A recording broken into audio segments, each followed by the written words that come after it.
Today we are doing Macbeth Act 1, Scene 4. The scene takes place in forests, the place where Duncan and his army is at this moment resting, and they are eagerly waiting to meet Macbeth and Banquo, who are returning from the war at Fife. So we see Duncan, Malcolm, Donalbain, Lennox and their attendants entering the stage. Duncan is questioning his servants. Is execution done on Cawdor? Are not those in commission yet returned? If you remember, the Thane of Cawdor had been a traitor, and therefore Duncan had declared that he should be killed, he should be executed. So he is questioning whether the execution of Thane of Cawdor is done or not, and those who had been given the charge for killing the Thane of Cawdor have returned or not. His son Malcolm replies, my liege means my lord, they are not yet come back, but I have spoke with one that saw him die, who did report that very frankly he confessed his treasons, implored your highness's pardon, and set forth a deep repentance. Nothing in his life became him like the leaving it. Please underline this. Nothing in his life became him like the leaving it. He died as one that had been studied in his death, to throw away the dearest thing he owned, as it were a careless trifle. So Malcolm informs his father that the Thane of Cawdor has already been executed. The murderers have not yet returned, the executioners have not yet returned, but at least he has got the confirmation from somebody that the Thane of Cawdor was killed.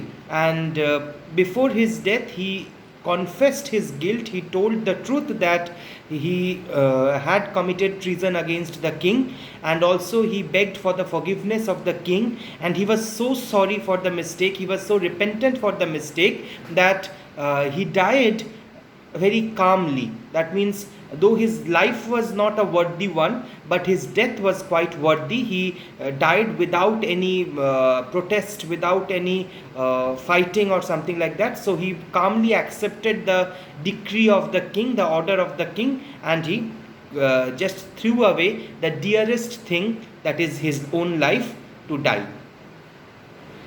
Duncan says, there is no art to find the mind's construction in the face.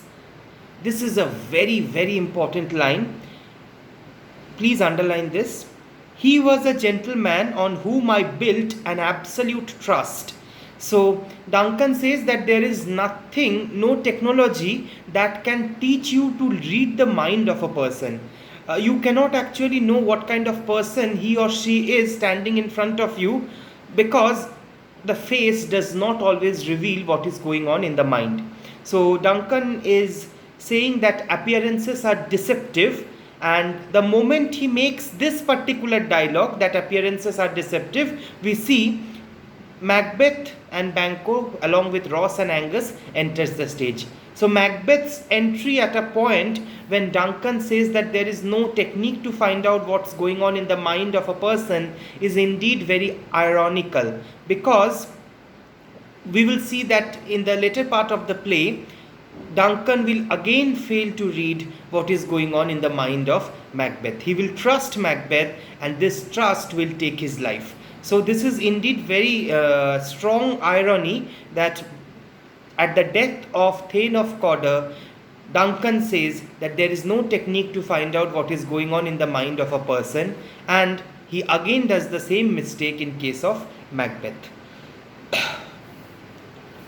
Now, one more thing that I need to speak here is one of the basic themes, one of the most important themes of Macbeth is the theme of appearances versus reality. That means what appears to be fair in this drama is actually foul, and what appears to be foul may not be foul actually. So this is a very important theme in Macbeth, the theme of appearances versus reality, and this dialogue contributes to that theme, that there is no technique to read out the mind's construction. That means what is going on in the mind through the face. When Macbeth enters, Duncan greets him as, O worthiest cousin, the sin of my ingratitude even now was heavy on me. Thou art so far before that swiftest wing of recompense is slow to overtake thee. In simple language, Duncan is telling Macbeth that you have done something so great that I do not have adequate words to thank you. I do not have enough means to express my gratitude towards you, because what you have done is really beyond expression in words. Would thou hadst less deserved that the proportion both of thanks and payment might have been mine, only I have left to say, more is thy due than more than all can pay. So he says that if your deservings were less than this, then at least I could have sufficiently paid you, adequately paid you for your deservings. But your deservings are so great that I have no means to pay for them. So I will always remain in debt. I will never be able to repay your debt that for what you have done to me till now. Macbeth replies, the service and the loyalty I owe in doing it pays itself. Your Highness's part is to receive our duties, and our duties are to your throne and state children and servants which do but what they should, by doing everything safe towards your love and honor. So Macbeth gives a very bombastic reply. He says that it is my duty to serve my king. It is, as a subject of this kingdom of Scotland, it is my duty to give all my service and loyalty to my king. And your responsibility, Duncan's responsibility, is to accept our service. So you need not thank us for what we have done, because whatever we have done was our duty, and you simply require to accept our duties, because our duties are towards the royal throne of Scotland, that means towards the king, and towards the citizens of Scotland, the children of this country and the servants. And so whatever we have done is actually our duty, nothing more than that. Now Duncan looks at Banquo and he tells Banquo, welcome hither, I have begun to plant thee and will labour to make thee full of growing, noble Banquo.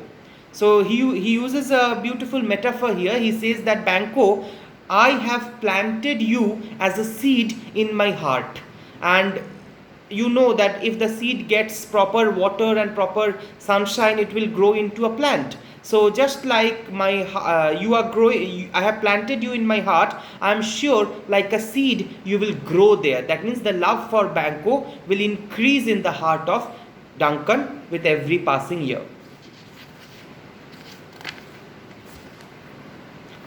That hast no deserved, nor must be known, no less to have done so. Let me enfold thee and hold thee to my heart. So what you have done is no less than Macbeth. What you have done is no less deserving than Macbeth. Therefore, allow me to give you a tight hug. So he wants to hold Banquo close to his heart. Banquo says, there if I grow, the harvest is your own. He uses the same metaphor of the plant. He says that if like a plant I grow inside your heart, whatever fruits I will bear, it will be your. Whatever good things that I will get in my life will be all yours, because after all I am a servant of the state. Now Duncan replies, my plenteous joys, wanton in fullness, seek to hide themselves in drops of sorrow. He says, I am so excited, I am so happy, I am so overfilled with happiness that this excessive happiness is coming out from my eyes through teardrops. So he is crying, but these are not teardrops of sorrow, these are teardrops of excessive joy. Now he makes an important announcement. He says, sons, kinsmen, thanes, and you whose places are the nearest, know we will establish our estate upon our eldest Malcolm, whom we name hereafter the Prince of Cumberland, which honour must not unaccompanied invest him only by signs of nobleness, like stars shall shine on all deserves, from hence to Inverness, and bind us further to you. So Duncan makes two very important announcements here. Number one is that everyone who is present here in front of you, I would like to announce that my son Malcolm would be the crown prince of Scotland. See, as long as Duncan is alive, his sons cannot become the king. So they are the Yuvraj, the crown prince of Scotland, and as of now they would be known as Prince of Cumberland. Now this habit they have in England also. Till the English king or queen is alive, their sons or daughters cannot become the king or queen, so they are made Prince of Wales. Wales is a territory in England. Similarly, Cumberland is a territory in Scotland. Till Duncan is alive, Malcolm will remain the Prince of Cumberland, but once Duncan dies, he will automatically become the next king, because Duncan has given him that honor. And now he says that my son has all the nobleness, all the good qualities to become the next king. And the second announcement that he makes is, we are all going to Inverness from this point to celebrate. And what is Inverness? I told you, Inverness is the palace of Macbeth. So because Macbeth has done something great for the kingdom, so the king has decided to honor Macbeth by his presence. The king has decided that he would visit the house of Macbeth for a night. Macbeth says, the rest is labor which is not used for you. I will be myself the harbinger and make joyful the hearing of my wife with your approach. So humbly take my leave. Macbeth says that if I rest without doing service to you, that rest is not at all rest, rather it is hard, it is difficult, it is laborious. And then he says that allow me to go to Inverness myself, so that I can give the news to my own wife about your approach, about your arrival. Duncan says, my worthy Cawdor. So he salutes Macbeth as my worthy Thane of Cawdor. Macbeth makes an aside here. The aside is important. I told you what is an aside. All the characters are present in the stage, but Macbeth is telling what is going on in his mind to the audience. So that is an aside. Macbeth says, the Prince of Cumberland, that is a step on which I must fall down or else overleap, for in my way it lies. So he says that, oh my God, now the king has already declared who is going to be the Prince of Cumberland. That means the king has already declared who is going to be the Yuvraj. And if that has been declared, then my chances of becoming the king has become very low. I was gradually climbing step by step like a stair towards the crown. But now I see Malcolm standing before me on that same stair. So either Malcolm should fall down or I should fall down, because both of us cannot climb to that royal throne. Underline very important lines. Stars, hide your fires. Let not light see my black and deep desires.